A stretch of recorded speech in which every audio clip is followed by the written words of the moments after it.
안녕하세요. 여러분의 건강하고 아름다운 치아를 책임지는 강남 이플란트 치과TV 이상명 원장입니다.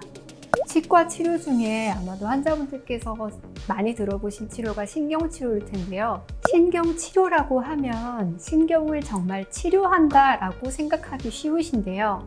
사실 치과에서의 신경치료는 치아 안에 있는 신경을 모두 제거하는 일종의 절단 수술입니다.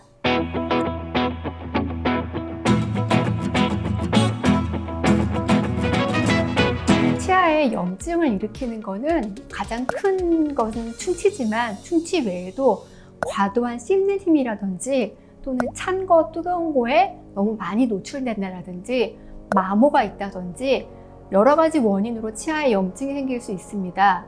또 염증이 없더라도 요새 많이 하시는 아름다움을 위한 심리 보철을 할 경우에 치아의 삭제량이 많이 요구가 되어서 나중에 찬 거나 뜨거운 것 또는 단 거에 아프지 않도록 미리 예방적으로 신경치료를 하기도 합니다.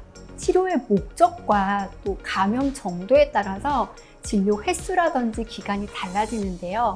일반적으로는 3번에서 4번 정도 내원을 하시고 일주일에 1번 정도 내원을 하십니다. 하지만 감염의 정도가 심하거나 다시 하시는 재근관 치료의 경우에는 횟수가 많이 늘어나고요. 뿌리가 완전하게 자라지 않은 청소년기의 치아를 치료하는 경우에는 뿌리가 다 자랄 때까지 기다려주기도 합니다. 이럴 경우에는 몇 개월이 필요하기도 합니다. 그리고 아름다움을 위해서 하는 심의보조의 경우에는 치아가 직접적인 감염이 있던 것이 아니기 때문에 저희가 웬만하면 당일에 신경치료를 끝내려고 노력하고 있고 최대한 한 2번 정도의 신경치료를 마무리하는 것을 원칙으로 하고 있습니다.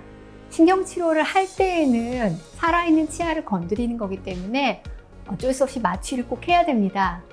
마취를 한번 하게 되면 3시간에서 4시간 정도가 필요한데요. 마취가 풀리시고 난 다음에 치료받으신 쪽으로 씹으시는 분들이 계세요. 반드시 마취가 풀리신다는 식사를 하시지만 치료받는 중에는 내부는 완전히 빈 원통이기 때문에 깨무는 힘을 버틸 수가 없습니다. 신경치료 도중에는 반드시 반대편으로 식사를 해주셔야 되고요. 치료받는 동안에는 무리한 힘이 가해지지 않도록 주의를 해주셔야 됩니다.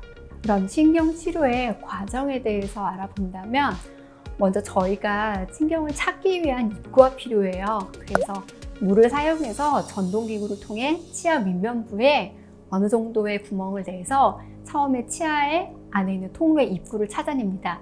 그 다음에는 저희가 쓰는 특수 기구를 이용해서 치아 안에 몇 개의 통로가 있는지 찾아내고 방사선 촬영을 한다든지 특수한 기구를 이용해서 치아의 뿌리들이 몇 개이며 얼마나 휘었고 어떤 강도로 존재하고 있고 혹시 변이가 없는지를 확인하게 됩니다.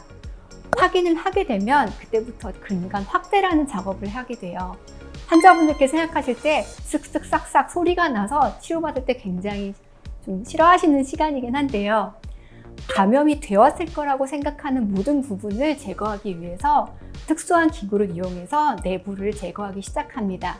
안에 있는 감염 조직의 제거는 기계적으로 제거할 뿐만이 아니라 화학적 물질을 넣어서 제거하는데요. 사실 기계적인 제거보다는 약품을 통한 화학적 제거 과정이 제일 중요합니다. 그러려면 뿌리 끝까지 그 약품이 들어가야겠죠. 뿌리 끝까지 원활하게 약품을 넣어주기 위해서 저희는 저희가 필요한 만큼 충분히 치아를 확대를 시켜야 됩니다. 근관 확대라는 과정이 다 끝나고 나면 그 빈 공간을 특수한 대체 물질로 밀봉을 하게 됩니다. 신경치료의 모든 과정을 한 단어로 요약하자라고 한다면 밀폐인데요. 감염되어 있는 곳을 모두 제거하고 다시는 감염이 일어나지 않도록 밀폐를 하기 위한 과정이 신경치료고 제일 중요한 곳이 바로 마지막에 밀봉하는 과정입니다.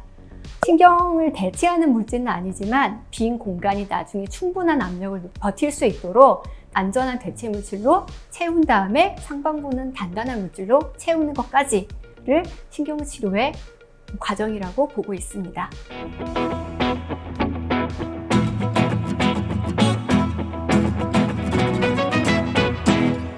신경치료는 치과에서 받는 치료 중에 몇 안 되는 보험이 되는 치료이고 또 모든 치과에서 하고 있기 때문에 많은 환자분들께서 단순한 치료라든지 쉬운 치료라고 생각하시는 경우가 있어요. 하지만 지금 말씀드린 것처럼 생각보다 복잡하고 까다로운 진료입니다.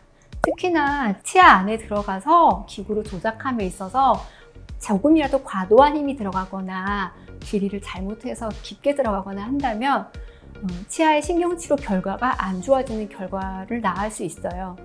신경치료는 치아에 하는 마지막 치료입니다. 신경치료가 잘 안 될 경우에 그 다음 단계는 발치인데요. 근데 신경치료를 하실 때는 진료하는 사람의 기술이라든지 경험이라든지를 잘 고려하셔서 병원을 선택하시는 게 좋을 것 같습니다.